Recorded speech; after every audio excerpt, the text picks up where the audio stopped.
Hello student, most welcome. तो चलिए करेंगे आज जागरण संपादकीय 1 अक्टूबर 2025 का डिक्टेशन लिखने से पहले इसमें आने वाले हार्ड वर्ड और वाक्यांश के आउटलाइनों पर एक नज़र डाल लेते हैं। यदि आपको इसका पीडीएफ चाहिए तो आप हमारे Telegram channel short hand with Vivek से इसका पीडीएफ भी डाउनलोड कर सकते हैं।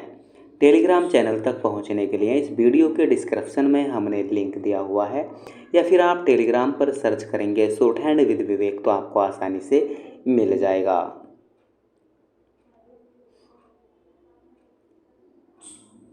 तो चलिए लिखेंगे इसका डिक्टेशन की स्पीड लगभग 80 शब्द पर मिनट रहेगी। तो चलिए डिक्टेशन स्टार्ट करते हैं 5 सेकंड बाद।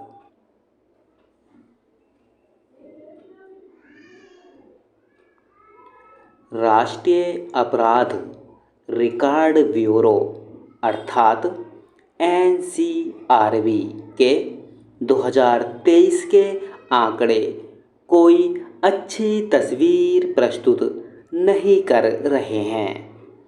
यह ठीक नहीं कि हर स्तर पर अपराध बढ़ते दिख रहे हैं।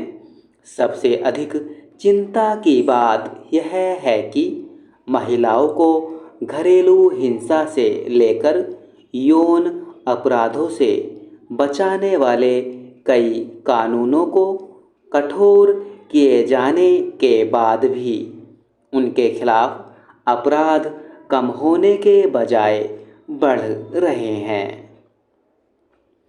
2023 में महिलाओं के खिलाफ 4.5 लाख अपराध के मामले दर्ज किए गए। ये पिछले 2 वर्षों की तुलना में अधिक हैं।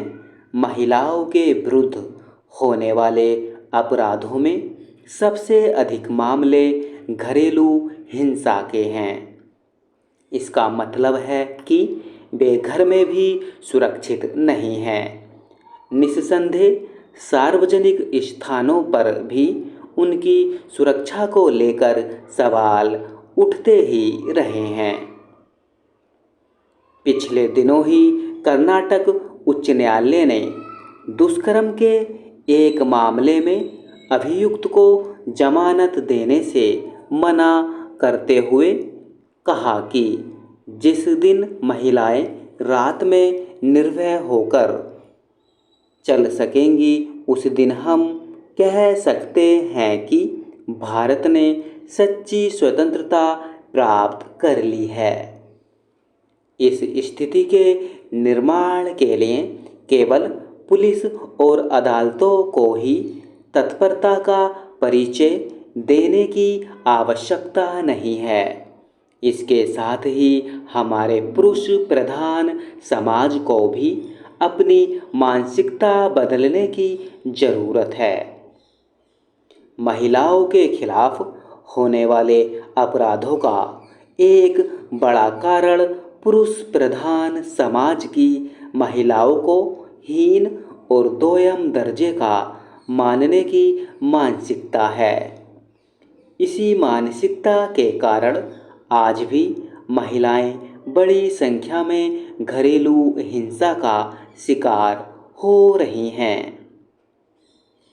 इससे बड़ी विडंबना और कोई नहीं कि 21वीं सदी में भी महिलाएं दहेज के लिए प्रताड़ित की जा रही हैं। यह तब है जब सरकारें अपने स्तर पर महिलाओं को आत्मनिर्भर बनाने और उन्हें संबल देने के लिए सामाजिक कल्याण की कई योजनाएं चला रही हैं। यह आवश्यक है कि इन योजनाओं का केंद्रीय पहलू लोगों की मानसिकता में बदलाव लाना बने। इसके साथ ही अपराध-रोधी तंत्र को और सक्षम बनाने की भी गहन आवश्यकता है। इस तंत्र में पुलिस के साथ ही अदालतों की भी प्रमुख भूमिका है। अपराधी छोटा हो या बड़ा, उसे यथाशीघ्र दंड का भागीदार बनाकर ही कानून के शासन को स्थापित किया जा सकता है। अपने देश में सामाजिक आर्थिक रूप से कमजोर लोगों के खिलाफ अपराध घटित होने का एक कारण यह है कि कई बार सक्षम लोग अपने किए की सजा इसलिए नहीं पाते क्योंकि बेरसूख वाले होते हैं।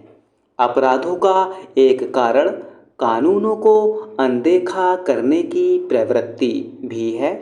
छोटे मोटे नियम कानूनों की अवहेलना के बढ़ते मामले यही बताते हैं कि देश अभी सामंती प्रवृत्ति से मुक्त नहीं हुआ है।